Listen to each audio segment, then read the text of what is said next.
അപ്പോൾ എല്ലാവരും വന്നതിൽ വളരെയധികം സന്തോഷമുണ്ട്. എല്ലാവരും ഇങ്ങനെ കാണാൻ പറ്റിയില്ല. എൻ്റെ ജീവിതത്തിൽ ആദ്യമായിട്ടൊരു പടത്തിൻ്റെ ടൈറ്റിൽ ലോഞ്ചാണ്. അപ്പോൾ വളരെ ഒരു സ്പെഷ്യൽ ഡേ ആണ്. ഇപ്പോൾ സുമതി വളവ് തുടങ്ങാനായിട്ട് ഭയങ്കര എക്സൈറ്റഡ്. കാരണം ഇതിൻ്റെ കുറേ എക്സൈറ്റിംഗ് ഫാക്ടേഴ്സ് ഉണ്ട്.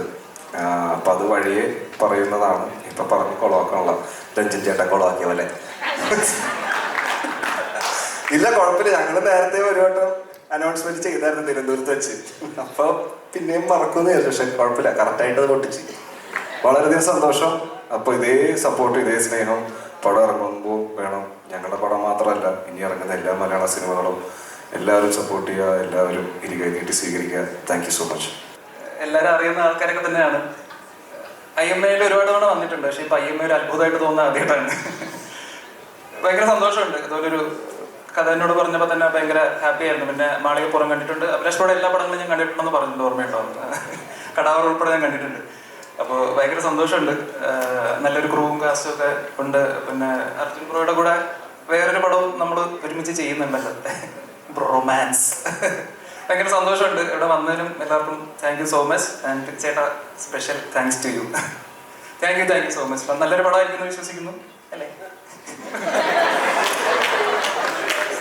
അപ്പം രണ്ടാമത്തെ ഒരാളെ കിട്ടി. ഇനിയും ഇവർക്കൊപ്പം തന്നെ നിൽക്കുന്ന, കട്ടയ്ക്ക് നിൽക്കുന്ന മറ്റൊരാളും കൂടെ ഇപ്പോൾ ഇവിടെ എത്തിയിട്ടുണ്ട്. ആ സിനിമയിൽ അഭിനയിക്കുന്ന, നമുക്കൊക്കെ ഇഷ്ടമുള്ള, ഇപ്പം അവരുടെ ഒരു സിനിമ റീസെൻ്റ്ലി റിലീസായി, ഗോ എന്ന് പറഞ്ഞിട്ട് നമുക്കൊക്കെ ഇഷ്ടപ്പെട്ട മണിയമ്പിള്ള രാജേശ്വരൻ്റെ മകൻ നിരഞ്ജൻ.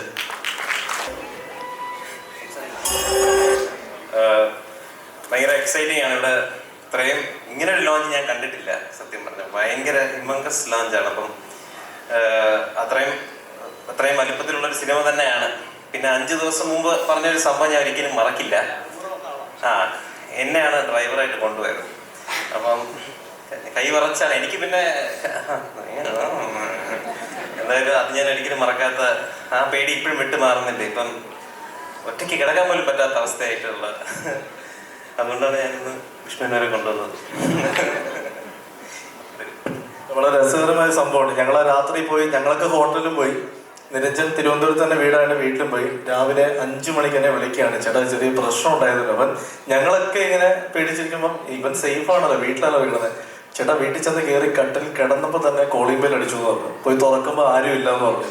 4 തവണ കോളിംഗ് ബെൽ അടിച്ചു, വീണ്ടും തുറന്നു. പിന്നെ കോളിംഗ് ബെല്ല് കംപ്ലൈന്റ് ആയിരുന്നു എന്ന് രാവിലെ വിളിച്ചു പറഞ്ഞു. ചേട്ടാ ഇതൊക്കെ ഒരു നിമിത്തമാണോ, സുമതി ഉണ്ടോ എന്നൊക്കെ ചോദിച്ചു. സത്യത്തിൽ ഞങ്ങൾ അന്ന് പോയ വീഡിയോ ഷൂട്ട് ചെയ്തിട്ടുണ്ട്. അത് ഈ സിനിമ റിലീസായതിനു ശേഷം ഞങ്ങൾ പുറത്തു വിടാം. കാരണം ഇപ്പം അത് വിട്ടാൽ ഞങ്ങൾ ക്രിയേറ്റ് ചെയ്തുകൊണ്ടിരിക്കും. പക്ഷെ സിനിമ ഇറങ്ങിയതിനു ശേഷം അത് ഞങ്ങൾ കാണിച്ചു തരാം അതിലെന്തായിരുന്നു ശരിക്കും ഞങ്ങൾ സ്കെയറി ആയെന്നുള്ളത്. അടുത്തത് ഈ പറയുന്ന പോലെ മാളികപ്പുറത്തിന് ശേഷം ഞങ്ങൾ ചെയ്യുന്ന സിനിമ എന്ന് പറയുമ്പോൾ തീർച്ചയായിട്ടും മാളികപ്പുറത്തിലെ ഒരാളെ ഞങ്ങൾക്ക് വിടാൻ പറ്റില്ല. ആളിവിടെ എത്തിയിട്ടുണ്ട്, ദേവനന്ദ ഈ സിനിമയിൽ ഒരു നല്ല വേഷം ചെയ്യുന്നുണ്ട്. ദേവനന്ദ വാ, കുറച്ച് ദിവസം നമ്മൾ ഏറില്ല. ഇവിടെ വന്ന് നിൽക്കാൻ കഴിയുന്നതിൽ ഒത്തിരി സന്തോഷമുണ്ട്. മാളികപ്പുറം ടീമിൻ്റെ തന്നെ പുതിയ സിനിമയാണ്. അഭിലാഷ് ചേട്ടൻ്റെയും വിഷ്ണു ചേട്ടൻ്റെയും രഞ്ജിത് ചേട്ടൻ്റെയും കൂടെ പുതിയ സിനിമയാണ്. അതും കുറേ പുതിയൊരു ക്രൂവിൻ്റെ കൂടെയാണ് ഈ സിനിമ ചെയ്യുന്നത്. അതിൽ ഒത്തിരി എക്സൈറ്റഡ് ആണ് ഞാൻ. അതും നമ്മളെ സപ്പോർട്ട് ചെയ്ത മുരളിയങ്കിളിന് ഒത്തിരി നന്ദിയുണ്ട്. അതും ഇവിടെ വന്ന എല്ലാവർക്കും നന്ദി പറയുന്നു. കാരണം ഒത്തിരി സന്തോഷമുണ്ട് നിങ്ങളെല്ലാവരെയും ഇന്ന് കാണാൻ.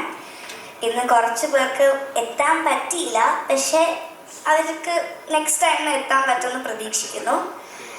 എന്തായാലും എനിക്ക് ഒത്തിരി സന്തോഷമുണ്ട്. എല്ലാവർക്കും നന്ദി പറഞ്ഞുകൊണ്ട് ഞാൻ നിർത്തുന്നു. നന്ദി, നമസ്കാരം. നമസ്കാരം. ഞാൻ ഫസ്റ്റ് സ്റ്റാൻഡേർഡിൽ പഠിക്കുമ്പോഴാണ് ഫസ്റ്റ് മൂവി ചെയ്തത്. ശിവം, ഷാജി കൈലാസ് സാറിൻ്റെ, പിന്നെ ബാലേട്ടൻ ചെയ്തു. പക്ഷേ എനിക്കിപ്പോൾ ഇവിടെ നിൽക്കുമ്പോൾ ഞാൻ ഫസ്റ്റ് മൂവി അഭിനയിക്കുന്ന പോലെയാണ്. എന്താ പറയുക, എക്സൈറ്റ്മെൻറ്റും ഉണ്ട്, സന്തോഷമുണ്ട്, ടെൻഷനും ഉണ്ട്. എനിക്കെന്താ പറയേണ്ടതെന്നറിയില്ല. പിന്നെ അതുപോലെ തന്നെ ഞാനിങ്ങനെ എന്നെ റെക്കഗ്നൈസ് ചെയ്തത് ബാലേട്ടൻ്റെ മോളായിട്ടാണ്. അതിനുശേഷം ഇപ്പോൾ സാന്ത്വനത്തിൽ അഞ്ജലിയായിട്ടാണ്. അപ്പം ഞാനിനി ഏത് വർക്ക് കമ്മിറ്റ് ചെയ്യുന്ന ആകെ കൺഫ്യൂസ്ഡ് ആയിരുന്നു. അപ്പോഴാണ് നമ്മുടെ ചേട്ടൻ സുമതി വളവായിട്ട് വന്നത്. അത് ഭയങ്കര ഒരു ഭാഗ്യമാണ്. ഇത്രയും വലിയൊരു ടീമിൻ്റെ കൂടെ, ഇത്രയും വലിയൊരു ക്രൂവിൻ്റെ കൂടെ വർക്ക് ചെയ്യാൻ പറ്റുക എന്ന് പറയുന്നത് ഭയങ്കര ഭാഗ്യമാണ്. പിന്നെ അഭിലാഷ് ചേട്ടൻ വഴിയാണ് വിഷ്ണു ചേട്ടനെയും അർജുൻ ചേട്ടനെയും ഒക്കെ പരിചയപ്പെട്ടത്. ഫസ്റ്റ് ഇവരൊക്കെ മീറ്റ് ചെയ്യാൻ പോയപ്പോൾ നല്ല ടെൻഷനായിരുന്നു. പക്ഷേ ഇങ്ങനെ സംസാരിച്ച് വന്നപ്പോൾ മനസ്സിലായി കൂളാണ്, കുഴപ്പമൊന്നുമില്ല. പിന്നെ മുരളി സാറിനെ ഞാൻ ആദ്യമായിട്ടാണ് കാണുന്നത്. അപ്പോൾ അഭിലാഷ് ഏട്ടൻ സാറിൻ്റെ അടുത്ത് എന്നെ സജസ്റ്റ് ചെയ്തപ്പോൾ സാർ ഓക്കെ പറഞ്ഞതിന് ഒരുപാട് നന്ദി. വലിയൊരു അവസരമാണ് എനിക്ക് തരുന്നത്. Thank you so much sir. പിന്നെ എന്നെ എപ്പോഴും സപ്പോർട്ട് ചെയ്യുന്ന എൻ്റെ ഫാമിലി, ചെറുപ്പം മുതൽ എന്നെ സപ്പോർട്ട് ചെയ്യുന്ന അച്ഛൻ, അമ്മ, അനിയത്തി. ഇപ്പം എനിക്കൊരു ഫാമിലിയും കൂടി ഉണ്ട്. ജിപ്പി ചേട്ടൻ്റെ അച്ഛൻ, അമ്മ, അനിയൻ. പിന്നെ എൻ്റെ ഗ്രോത്ത് എന്നെക്കാളും ആഘോഷാക്കുന്ന ജിപ്പി ചേട്ടൻ. പിന്നെ എനിക്ക് പറയാനുള്ളത് പ്രേക്ഷകർ, വലിയൊരു റെസ്പോൺസിബിലിറ്റിയാണ് ഞാൻ ഏറ്റെടുക്കുന്നത്. ഞാനതിൻ്റെ 100% ചെയ്യുമെന്ന് ഞാൻ നിങ്ങൾക്ക് ഉറപ്പ് തരുന്നു. പിന്നെ അഭിലാഷേട്ടൻ പറഞ്ഞിട്ടുണ്ട് ഞാനായിരിക്കും നിന്നെ ഹരിശ്രീ കുറിക്കാതെ. പക്ഷെ അതിപ്പം എനിക്കെന്തോ അത് സത്യമാണെന്ന് തോന്നുക. എല്ലാവരുടെയും പ്രാർത്ഥന വേണം. Thank you so much Gopika. അഭിഷേട്ടാ, ഇനി നമുക്ക് ആരെയാണ് വിളിക്കാനുള്ളത്? ഗോപികനെ സജസ്റ്റ് ചെയ്തത് എൻ്റെ അമ്മയാണ് കേട്ടോ. എന്നും 7:30-8 മണിക്ക് വീട്ടിൽ ചെല്ലുമ്പോൾ വഴക്കുണ്ടാക്കുന്നത് ഇവരുടെ സീരിയലിന്റെ പേരും പറഞ്ഞായിരുന്നു.